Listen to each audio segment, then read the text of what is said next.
This is the very best room we have in the tavern, sir. You get a fresh pitcher of water every day, your door locks from the inside, your sheets are changed twice a week whether you need them or not, and if you ever want to take a bath, just give me a day's notice. I'm sure I'll be very comfortable. Thank you. Can I help you unpack? I say be careful with that package. Well, what is it? My proudest possession. It's worth a fortune. Here, let me unwrap it. There. What do you think of it? What is it? New kind of a coffee grinder? A new kind of boat. At least a model of one. Boat? Where are the sails? Doesn't need any. No sails? No, and I warn you, don't get me started talking about it. Go ahead, I'm a good listener. But leave that door open. I was only getting you a chair. Oh, well, you see, I hardly know you. My name is Fulton. Robert Fulton. Won't you sit down, Miss, Patricia. Patricia O'Day. How do you do, Miss O'Day? I'm delighted, Mr. Fulton. Now, won't you tell me more about your thingamabob here, or whatever it is? It's a boat. Oh, yes, a boat.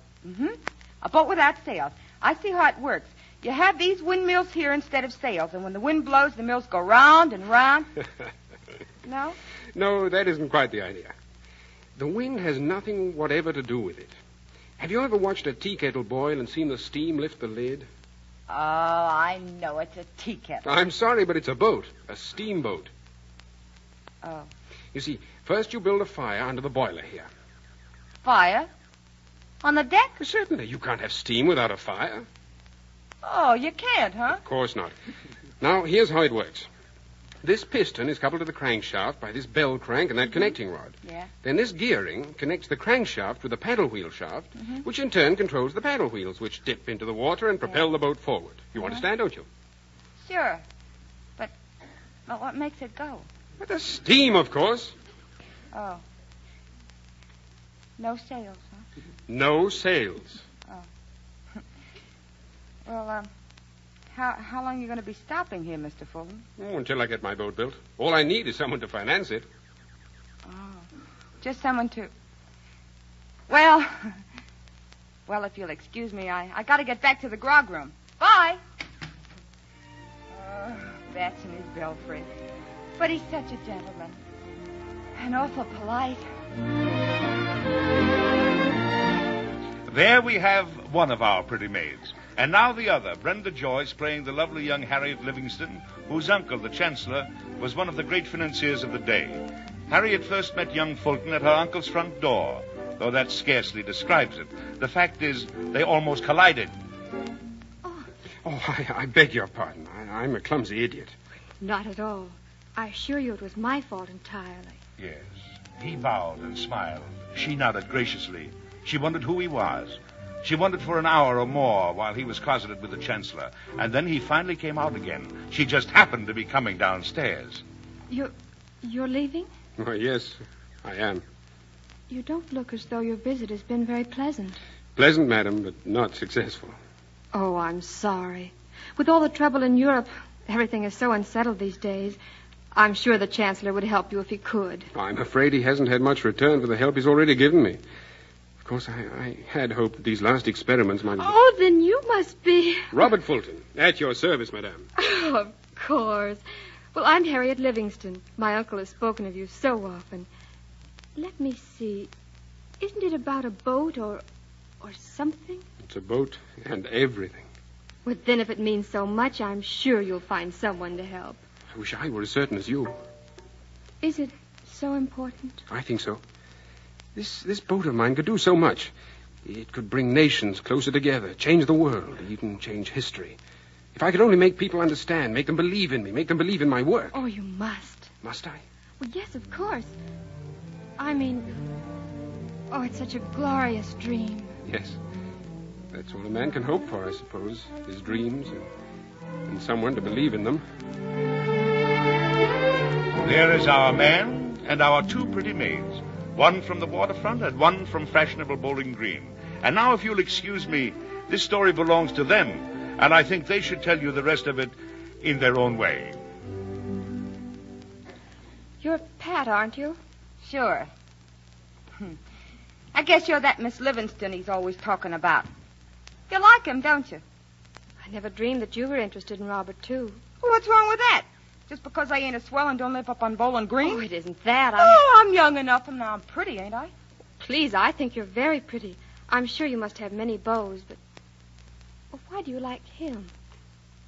Well, Mr. Fulton, he's different. He's the first real gentleman I ever met. He don't really belong down there with us on the waterfront. Makes you feel like you got to take care of him and what kind of help him? Well, you certainly didn't help him much that night at our house. I persuaded Uncle to invite some of our most influential people to dinner. Mr. John Jacob Astor, Washington Irving, and Nicholas Roosevelt, hoping that Robert might be able to interest one of them in his boat. And then right in the middle of dinner... I do not like the look of things in Europe, Chancellor. This war between France and England will not do us any good. Fulton here has just returned from England, Mr. Astor. Perhaps he can tell us about conditions there. I'm sorry, Chancellor. I'm afraid I didn't pay much attention to politics. I've been so absorbed in my work. Mr. Fulton invents things, Mr. Astor. Oh, how perfectly fascinating. Inventing is so much more romantic than business. Don't you think, Harriet? Really? I've got to see him. I've got to see him. It's important. Come here. Come on, now let me hear. What's the meaning of this? Well, I'm trying to stop her, sir, but he just didn't understand. I'm a personal lady friend of Robert Fulton. Pat! Here you are.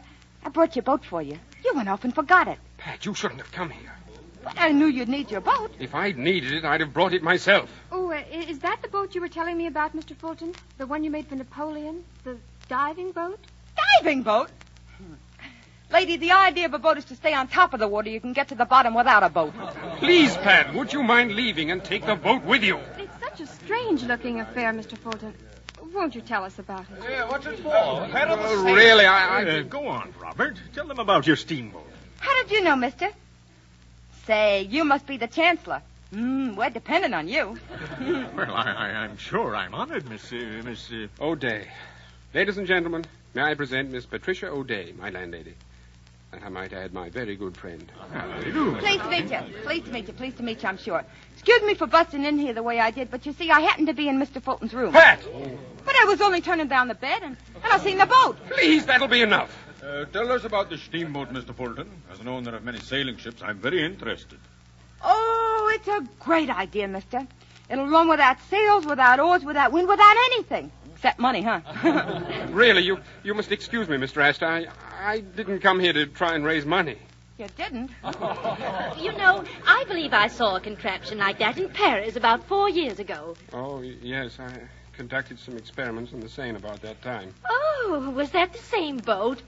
I remember they built a big fire on the deck, and smoke and flames and cinders just flew up out of the chimney, and then those big wheels started to go round and round. It made the most terrific racket. And then the most thrilling thing happened. What happened? It blew up. Madam! Excuse me for saying so, but you're a lying old jade.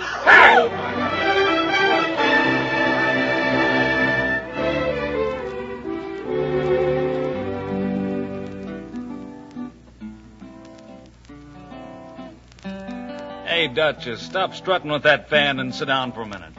I want to talk to you. Oh, I ain't in the mood, thank you. Hey, what's come over you anyway? I'm getting a little tired of all this play acting. Wish we'd get married so I could knock it out of you. Maybe we ain't getting married. No? What's the matter now? How many times have I told you the man I marry's got to be refined? All right. I'll put on my shoes. Charlie, I hate to do this, but I think it's time you should know. A real gentleman has come into my life. Who, the Chancellor? Now, look here, Pat. I've had enough of this tomfoolery. Oh, it ain't tomfoolery. It's love, Charlie. Came over me the minute he walked in here, and it was mutual. I seen it in his eyes. Whose eyes? Robert's, of course. Robert? Fulton? I don't know what I'm going to do with you. I'm afraid that ain't going to be your problem. Listen, you idiot, when are you going to get some sense? Oh, and he's such a gentleman. You bet he's a gentleman. He wouldn't waste time with the likes of you. He's in love with that Livingston girl. Oh, he is he? Well, it might interest you to know that he's crazy about me. Oh, is that so? Yes, that's so. Now, look, I'm telling you, You're Pat. not telling now, me you anything. listen to me. No, I won't listen. Bye.